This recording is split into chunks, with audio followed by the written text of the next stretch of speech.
Hello friends, welcome back to my channel. চলে এসেছি আজ একটা মিনি ব্লগ নিয়ে। আজ সারাদিন কি করলাম সেটাই তোমাদের সঙ্গে শেয়ার করব। তো আমি সকালে ঘুম থেকে উঠেছিলাম 7টার দিকে, রান্না বান্না করে আমার বরকে অফিসে দিয়ে পাঠিয়েছি। এখন আমার ঘরের অবস্থাটা তোমরা জাস্ট একবার দেখো।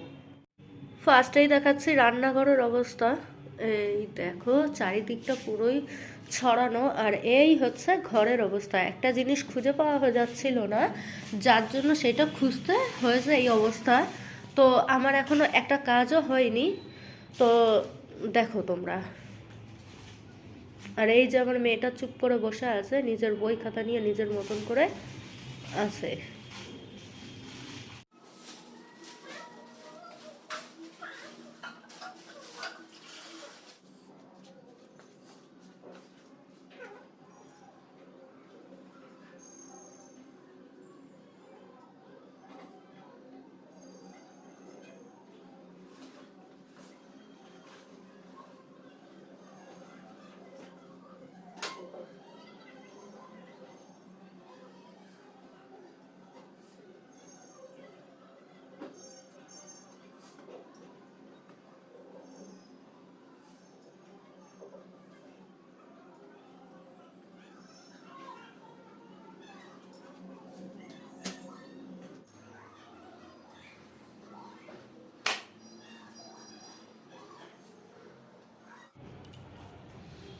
পড়ে যাবি বাবা। ওইভাবে ওরকম কেউ করে? কাঁথা মুড়ি দিয়ে কেউ হাঁটে? মাথা থেকে নামাও বলছি, নামাও। পারবে না বাবা, ছেড়ে দাও। দাও, আমাকে দাও। শোনা, ছোটদের ঝাড়ু দিতে নেই, দাও আমাকে দাও। দাও বাবা, আমি ঝাড়ু দিই। তুমি বসে থাকো, তুমি চুপ করে বসে থাকো। দাও দাও দাও। দাও না। দাও না। কেন? তুমি না ছোট্ট মেয়ে, ছোটদের ঝাড় দিতে নেই জানো? ছোটদের বই পড়তে হয়, খেলাধুলা করতে হয়, আর সব কাজ মা করবে। তুমি দিয়ে দাও, ঝাড় দিয়ে দাও বাবা, ঝাড় দিয়ে দাও। না। দাও বাবা, ভালো। ঝাড় দিতে নেই জানো ছোটদের, তুমি তো ভালো মেয়ে। দাও মা কাজ করে নেই, দাও বাবা। না। তাহলে অল্প একটু।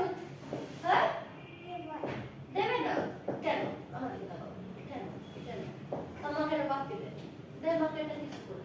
ভালো করে, ভালো করে, এখানে এখানে এখানে এসে। হ্যাঁ, মা তোকে একটা করে দিবে। মা তোমাকে কিরকম মারে? রেগে গেলে কিরকম মারে? উড়ি বাবা, ওরকম করে চড়বে?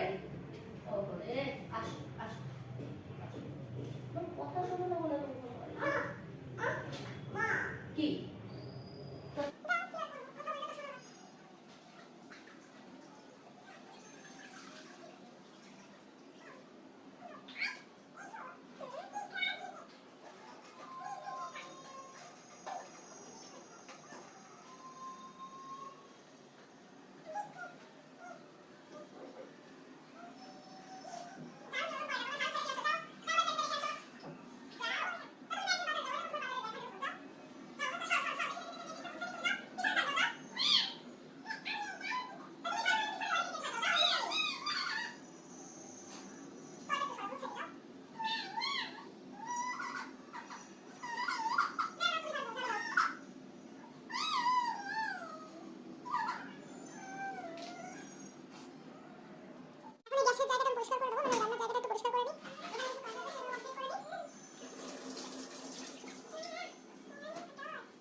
তো আমার ঘরটা মোটামুটি এখন গোছানো হয়ে গেছে, এখন জামা কাপড়গুলো কেচে নিতে হবে। চলে যাচ্ছি সোজা বাথরুমে এখন জামা কাপড় কাচার জন্য।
তো ফ্রেন্ডস, আমার সব কাজকর্ম সেরে সবকিছু স্নিগ্ধকে খাওয়ানো দাওয়ানো স্নান করানো, আমি কটা খেলাম, খেয়ে এখন বেরোচ্ছি হচ্ছে একটু মলে যাব, দরকার আছে। তো সেটাও তোমাদের সঙ্গে শেয়ার করছি। আর এই ভিডিওটা এখানেই এন্ড করছি। আর নেক্সট ভিডিওতে তোমরা দেখতে পাবে আমরা মলে গিয়ে কী কী করলাম।